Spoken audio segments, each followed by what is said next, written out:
So guys, Tata steel limited कल के दिन कंपनी ने अपने क्वार्टर 2 के रिजल्ट्स अनाउंस किए और आज स्टॉक में एक मूव देखने को मिल रहा है वापस से।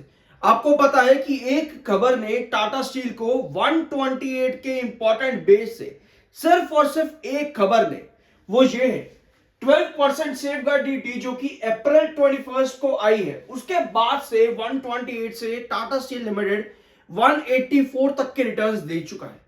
अब ये सारा मूव सिर्फ और सिर्फ इस एक खबर की तरह वजह से टाटा स्टील में देखने को मिला है। ऑल्दो ये ब्रेकआउट उन इन्वेस्टर्स के लिए बहुत छोटा है जो एक बड़ा ब्रेकआउट की उम्मीद करते हैं।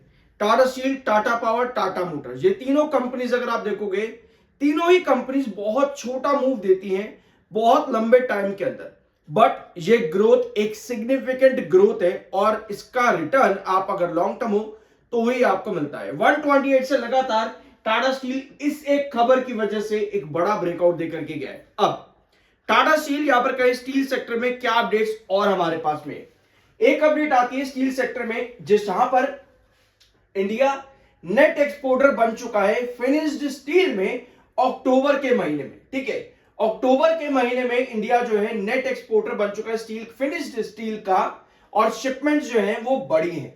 ठीक है, 14.02 मिलियन मेट्रिक टन की शिपमेंट्स इंक्रीज हुई है आपके अक्टूबर के महीने में। और साथ में एक छोटी सी खबर जो कि नेगेटिव है, वो ये है कि अभी भी जो प्रेशर बना हुआ है वो डिमांड के ऊपर नहीं बल्कि स्टील प्राइसेस के बढ़ाने पे अभी भी प्रेशर यहां पर है। Beyond demand fails to lift steel prices, यानी कि डिमांड आपकी भले ही बढ़ी है। अप्रैल अगर आप कंपेयर करोगे 2024 से अप्रैल 2025 के बीच में डिमांड आपकी बढ़ी है, लेकिन अब इस डिमांड के साथ में आपको प्राइसेस भी बढ़ाने पड़ेंगे। तो डिमांड कहीं ना कहीं स्टेगनेंट है। डिमांड अब स्टेगनेंट हुई है, जो पिछले एक साल के अंदर बढ़ी है डिमांड, अब जाकर के वो डिमांड स्टेगनेंट हो चुकी है। तो इस स्टेगनेंट डिमांड में प्राइसेस बढ़ा पाना मुश्किल है, जो एक कंसर्न है according to market experts in steel sector in India. Overall एक ही खबर ने स्टील सेक्टर को इंडिया के बड़ा मूव दिया है। अब ये टोटल ड्यूटी जो है, टोटल इंपोर्ट ड्यूटी जो आपकी है, ये 25% की है, जिसमें 12% जो है सेफ गार्ड ड्यूटी इंपोज की गई थी अप्रैल के महीने में। इस समय शायद हम तीसरे ट्रेंच में हैं इस पूरे 25% ड्यूटी के अंदर। 25% टोटल इंपोर्ट ड्यूटी के हम इस समय लगभग थर्ड ट्रेंच में हैं। अब कुछ और इंपॉर्टेंट पॉइंट्स और देख लेते हैं। कल कंपनी ने रिजल्ट्स अनाउंस करे, जहां पर कंपनी ने 1100 करोड़ के एक्विजिशन के बारे में भी बताया है। 3% का मूव आज के दिन स्टॉक में देखने को मिला और वापस हम कहां पर आ चुके हैं 184 पे। एक बार यहां पर देखना स्क्रीन पर, अगर आपको दिख पा रहे तो 179 आपका क्रूशियल रिस्ट्रिक्शन, और जो आपका बेस बनना चाहिए वो है 179 पे। लास्ट वीडियो हमने डिस्कस किया था कि 179 आपका क्रूशियल रिस्ट्रिक्शन है। अगर आपको यहां से बड़ा मूव चाहिए, जैसे कि 184 जो कि आपका नेक्स्ट रिस्ट्रिक्शन आता है, तो 179 को आपको बेस बनाना पड़ेगा। अगर आप इस वीडियो को सुनोगे तो आपको एक पॉइंट और मिलेगा, हैंगिंग बेस एट 179।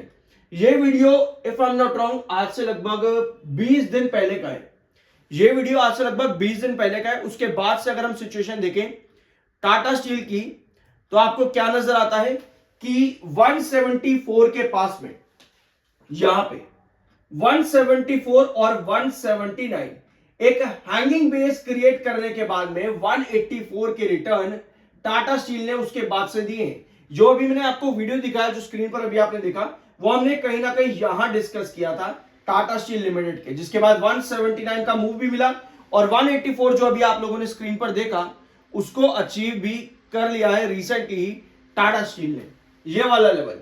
ठीक है, 179 के बाद में 184 आपका नेक्स्ट टारगेट देखने को मिलता है टाटा स्टील का, वो अचीव किया है रिसेंटली टाटा स्टील ने। और आज भी कहीं ना आपका रिस्ट्रिक्शन 184 पर ही बना है, क्योंकि भैया ये रिस्ट्रिक्शन है तो यहां पर आकर के रिस्ट्रिक्ट करेगा ही करेगा। अभी तक की सिचुएशन अगर आप देखोगे टाटा स्टील में, आपको हर एक लेवल पर बेस तभी देखने को मिला, जैसे कि 169 ये आपका रिस्ट्रिक्शन था पुराना, ये आपका पुराना रिस्ट्रिक्शन था। अगर आप पीछे भी जाओगे चार्ट में, तब आपको पहले भी 169 रिस्ट्रिक्शन दिखा है लगभग जुलाई के महीने में, तो ये आपका पुराना रिस्ट्रिक्शन था। यहां पर बेस बनाने के बाद ही आपको 174 का ब्रेकआउट मिला है। फिर 174 आपका रिस्ट्रिक्शन था, तो यहां पर बेस बनाने के बाद आपको 179 मिला है। अब 184 पर भी आप क्या कर रहे हैं, यहां पर कहीं ना कहीं हैंगिंग बेस बनाने की कोशिश कर रहे हो। एक बार ये बेस पुराने लेवल्स की तरह क्लियर हो जाता है तो 184 के बाद में नेक्स्ट पोजीशन आपकी निकलती है अराउंड 192 के पास में। तो ये है पूरी सिचुएशन इस समय टाटा स्टील लिमिटेड की। लंबा टाइम मैंने आप लोगों के साथ डिस्कस किया ही है टाटा स्टील। अगर आप पहली बार आए हो तो पिछले छोटे मोटे वीडियो जाकर के देखना जरूर, टाटा स्टील पर आपको बहुत कुछ सीखने को मिल जाएगा। बाहर से कोई रिकमेंडेशन नहीं है, सब्सक्राइब जरूर कर देना, अच्छा लगेगा। ठीक है, कल कंपनी ने Q2 के रिजल्ट्स दिए, जहां पर कंपनी का रेवेन्यू जो है ग्रोथ में देखने को मिला। लगभग 5,500 करोड़ के आसपास का ग्रोथ कंपनी ने शो किया अपने रेवेन्यू पे क्वार्टर ऑन क्वार्टर। और अगर आप पिछले साल से कंपेयर करोगे तो पिछले साल के कंपैरिजन में भी कंपनी का ग्रोथ कितना है, 5,200 करोड़ के आसपास का, 5,200 करोड़ के आसपास का ग्रोथ कंपनी ने ईयर ऑन ईयर बेसिस पर भी दिखाया है अपने रेवेन्यू में। अच्छी चीज ये रही कि कंपनी के प्रॉफिट्स पर भी एक स्ट्रॉन्ग ग्रोथ है।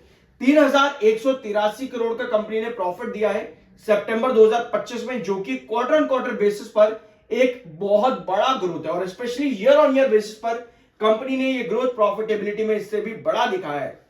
टैक्स परसेंटेज कंपनी का इंप्रूव हुआ है, 25% टैक्स था, और जो कि पिछले क्वार्टर के अंदर और साल भर अगर आप कंपेयर करोगे तो कंपनी का टैक्स परसेंट यहां पर काफी कम आया है। तो इसका भी फायदा टाटा स्टील लिमिटेड में देखने को मिला है। अब ये रिजल्ट्स अच्छे क्यों आए हैं, क्योंकि इंडिया ने ये 12% की जो भी आपने सेफगार्ड ड्यूटी देखी ना, ये 12% की सेफगार्ड ड्यूटी का इंप्लीमेंटेशन जो है, इसका फायदा इंडिया के स्टील सेक्टर को मिला है। क्योंकि ये ड्यूटी पहले इंपोज करी की गई है, पहले तो हमको ये समझना। अगर आप अप्रैल से वीडियो नहीं देख रहे हो चैनल पर टाटा स्टील की, तो आपको पता होना चाहिए चाइना लगातार क्या कर रहा था, डंप कर रहा था। चाइना लगातार डंप कर रहा था, जिसकी वजह से इंडियन स्टील का एक्सपोर्ट वैल्यू जो है वो कम हो रहा था। जैसे ही ये एक्सपोर्ट वैल्यू कम हुआ, क्या किया इंडिया ने, लगभग 1 साल तक ये काम चला था। 1 साल तक चाइना डंप कर रहा था साउथ ईस्ट एशिया से। 1 साल तक चीप स्टील जो है इंपोर्ट किया जा रहा था, यहां पर आपको वहां से एक्सपोर्ट किया जा रहा था, इंडिया के अंदर डंपिंग की जा रही थी। जैसे ही 1 साल के बाद ये ड्यूटी इंप्लीमेंट हुई है, एंटी डंपिंग को लेकर के वो डंपिंग कम हुई है और इंडिया में कंजम्पशन भी बढ़ा है, प्रोडक्शन भी बढ़ा है और एक्सपोर्ट भी बढ़ा है स्टील सेक्टर का। तो ये बहुत पॉजिटिव स्टेप देखने को मिला है गवर्नमेंट ऑफ इंडिया की तरफ से इंपोर्ट ऑफ टैक्स ड्यूटी पर। ठीक है, सेल क्वांटिटी इस समय 66,32,000 की है, 29,75,000 के आपके पास बायर है। बायर और सेलर के बीच में लगभग 1:2 का रेशियो, यानी कि एक बार पर लगभग 2 सेलर आपके पास में है। एमएफआई 63.1 का है, 53.5 का आपका आरएसआई है। चार्ट अभी आपने देख लिए, 184 पर हैंगिंग बेस बनाना जरूरी है ताकि आपको नेक्स्ट मूव मिल सके टुवर्ड्स 192। तो ये कंडीशन इस समय स्टील सेक्टर और टाटा स्टील लिमिटेड की। बाय सेल की कोई रिकमेंडेशन नहीं है, वो आपकी अपनी मर्जी और ओपिनियन होना चाहिए। मिलता अगले वीडियो में।